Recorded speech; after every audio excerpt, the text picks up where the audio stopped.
Welcome back to Living East Tennessee, you guys. With a large number of aging baby boomers, there's a need for testing and managing cognitive issues. And here to share more about this topic is Dr. Penniman from Summit Medical Group. Welcome back to the show. Thank you. Yeah, it's a pleasure being here. Yeah. This topic is so interesting to me.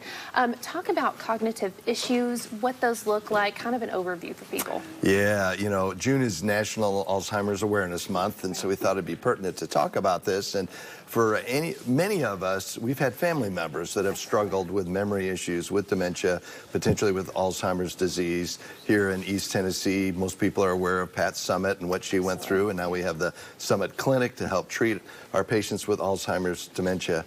But it's just one type of dementia. It is the most common, and with dementia, the older we get, the more likely it is that we develop dementia. But there's really a lot we can do to try to prevent dementia, as well as identify other health problems that look like dementia, but it's really not.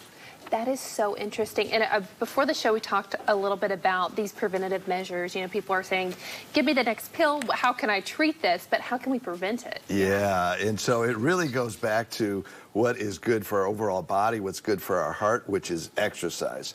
Exercise is the #1 thing that a person can do to avoid heart disease, strokes, but in addition to avoid dementia and all of the risk factors that lead to dementia, memory loss, problems in the elderly. And so if there's one thing that viewers come away with, to understand the importance of staying active, and if you have a bad knee or you can't move your lower legs, figure out a way to move, get exercise with your upper body. Absolutely. There's so many options now for people to be able to do that. That's awesome. Yeah. And I understand that there are certain things that can be mistaken for dementia that people might not know as well. Yeah, and that's really important because depression is probably the #1 cause of what we call pseudodementia. It looks like dementia, but people who are really struggling with depression, they struggle with concentration, thus they don't remember the conversations that they've had, and people might say, oh man, my loved one may be struggling.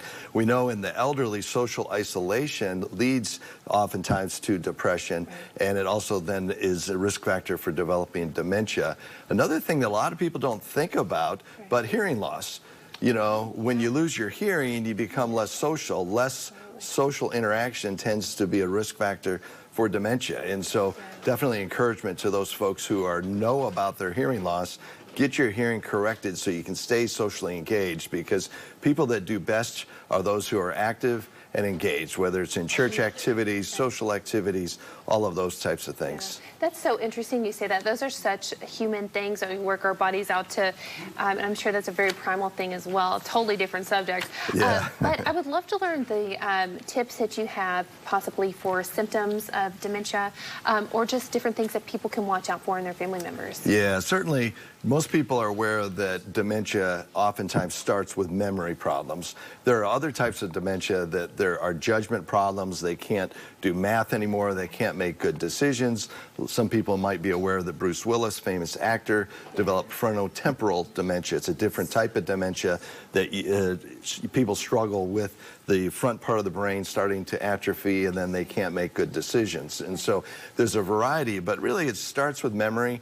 And so ultimately, most doctors can screen for some of the early cognitive declines. At Summit, for our annual wellness visits, we're doing an annual cognitive screening, which is very important because we know research has shown that primary care often miss early dementia, and it's in the earliest stages that we can really improve a person's quality of life and longevity if we can intervene. And like I said before, interviewing before there are any symptoms. Stay active. You know, there are some vitamins that can help. Vitamin D, vitamin E, the B vitamins. That also can be helpful in avoiding some of the complications of dementia later on. Well, thank you so much for sharing all this information. Where can people contact you guys to get in touch and make sure they're keeping up with their health? Yeah, certainly get involved with your primary care doctor. SummitMedical.com is our website, and we have primary care doctors over the entire eastern half of Tennessee, and we'd love to take care of you and do whatever we need to help people stay well and healthy. Thank you so much. This is absolutely invaluable information. So we appreciate you coming on the show today. Yeah, it's my pleasure. Absolutely. We'll have you back. All right. Sounds good. Yes, sir. All right.